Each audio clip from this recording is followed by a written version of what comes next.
Good afternoon. I'm going to drag you along on a little bit of a thought experiment that I've been going through today. I've been looking at a lot of pictures of modern art and reading some of the history around it and looking at some Swamiji today and then looking at some of the transcendentalists and early occult thinkers from the turn of last century. And some ideas and sort of started swirling around in my head, and a form started showing itself to me. So I'm going to try and create that form. I may fail utterly, who knows, but I thought I would share it with you. I want to start with Swamiji, let him give the frame for what I want to talk about here. Swami Vivekananda says, in spite of all the difficulties and differences of opinion about the nature of the one free agent, that's code for God in Swamiji speak there, that one free agent, whether he is a personal God or a sentient being like man, whether masculine, feminine, or neuter, and the discussions have been endless, the fundamental idea is the same. In spite of the almost hopeless contradictions of all the different systems, we find the golden thread of unity running through them all. And the first step to this revelation is the common ground that all are advancing toward freedom. One of the curious facts present in the midst of all of our joys and sorrows, our difficulties and struggles, is that we are surely journeying toward freedom. And this is what has always drawn me to the arts and to artistic folks, creative types, is this obvious push toward absolute freedom. Quite often mirrored in their lifestyles of wanting no rules, no restrictions, no limitations at all, and expressing that through living, expressing that in their art. And part of that kind of comes into being in the modern art movement. In 1929, an artist came up with this new school called formlessness in art. And on the Tate Museum's website, they write, formlessness was a concept first introduced by Bataille in 1929. He was a French painter, when he wrote about formless in the Surrealist journal Documents. To Bataille, l'informe, or formlessness, was about destroying categories, knocking art off of its metaphorical pedestal so that it sat in the gutter. He rejected high-minded humanism, which he said elevated form to an idealized notion and celebrated the debased. So he wanted to just throw off, art had been very tightly defined. Swamiji talks about it in his lectures on art, that Western art had become purely about reproducing nature, reproducing form, and the content of that image, was concretely represented and clear and available to the viewer.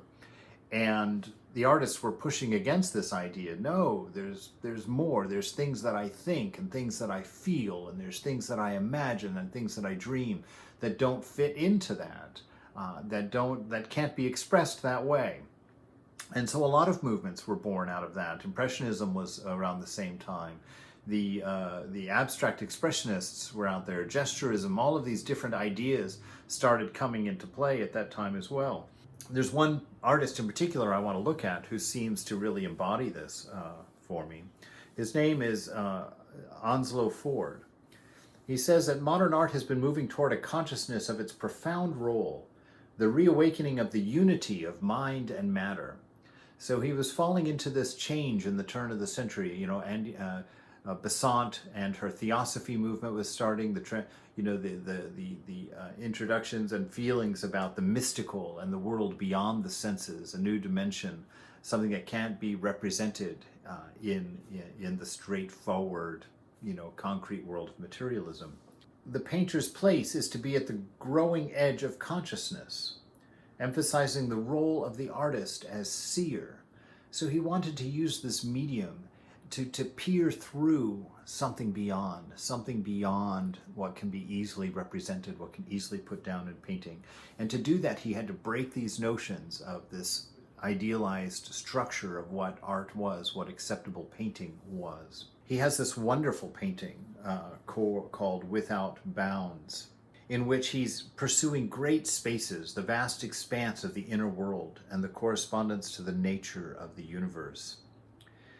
He says that this painting, it evokes infinity and boundlessness by means of reversing perspective scheme applied over an amorphous pool of paint which cannot be precisely measured. So as you look at this painting, you can see that background of that amorphous pool of color that is outside of those lines, those structures of perspective that give everything its proper relationship one to the other.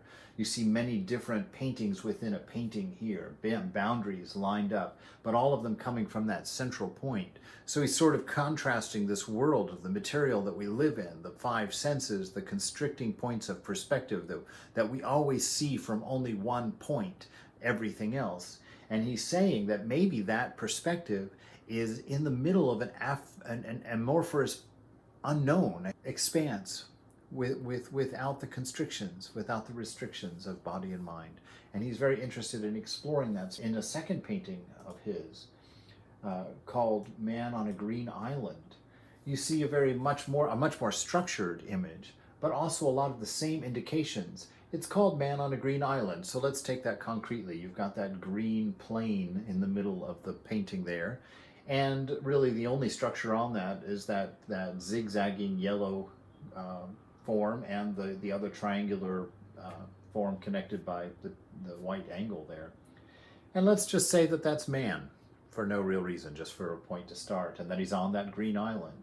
And you can see immediately the idea that man being a two-dimensional object, that he's not in his full environment as a two-dimensional object.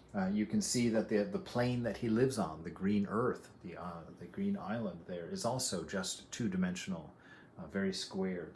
But it floats within this space. There's these two planet-like structures floating under the green island, and they have this, I don't know, maybe it's the philosophy or the rules of physics or something that they obey, this black line sort of circling and playing around, and it cuts into our reality just briefly, just makes a mark, something that we would get a hint of it, as we often feel in spiritual life. We get a hint of something more. We get a hint of freedom, or a taste of something beyond, of immortality, of infinity. You know, when you sit and look at the stars, these ideas, they touch you, but we can't quite grasp them with the mind. And you see that he's suggesting that goes out infinitely into this blue expanse of ocean that he's got going on in the background. That there's an infinite freedom there. He plays to the illusion of a sky up there in the very top of the painting, and a bird or a sun perhaps. But all of them expressions of flying, expressions of freedom, expressions of infinity, expressions of depth. And all of them are laying beyond the two-dimensional island of green that man is on in the middle of that painting. He has another series of paintings called Beyond Space, of which this is one of them. And you can see in here again, you've got that amorphous background, that kind of undefined space. You've got the duality, the black and the white, defining the two ends, but in between, just a limitless shadings of grays, different perspectives, ways of seeing things. You see these lines, intersections. He's very much about man being an intersection. You know, he says matter is merely a section of a multidimensional world. We can say that matter is only the misshapen shadow of reality. Anyway, you can see that he's trying to explore that inner space of the mind. And to do that, he really did have to restructure the idea of painting. There's not a physical form on here, you know, there's not a face, there's not a piece of furniture, there's not a landscape, there's not a mountain, there's nothing identifiable in there. And change the expectations of the viewers who are looking at that painting to get his work even appreciated, to get his message out there. I was reading on the Tate Museum's website about this movement of the formless, which is actually what I was trying to pursue. And they said the concept of formlessness was reintroduced in 1996 with the cultural theorists Rosalind Krauss and Yves Alembois, when they used Bataille's notion of the formless in an exhibition at the Centre Pompidou in Paris called Formless, a User's Guide. They argued that artists throughout the 20th century, from the abstract expressionists to the postmodern artists like Mike Kelly and Cindy Sherman, have used formlessness as a tool for creativity, not to elevate art, but to get down and dirty, you know, to roll up your sleeves. there was this movement to try and free the artist from the work itself. That you shouldn't have to pour your heart out into this work. It shouldn't be all about the artist. And so you see a little bit of a movement to distance that. And so they use this formlessness as a tool for creativity. And they give the example of Jackson Pollock, which, here he is standing by one of his paintings, where he actually removed himself completely from that painting.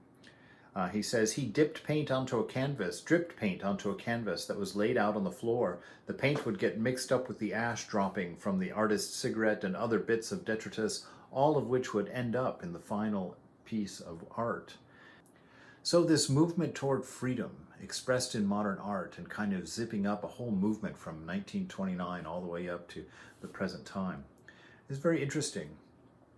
And it makes me look at my life and try to put it into that perspective myself, my own quest for freedom and the different ways that I've pursued that in my life.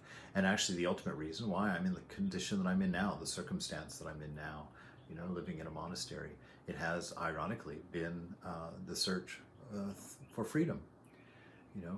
In a way, by restricting immensely my expression in the material, in a way of kind of forcing an exit, as it were, or a transcendence into that space that these artists are trying to capture, that space of the infinite self, infinite freedom, infinite expression, infinite relationships, infinite perspectives. And that is the pursuit of spirit.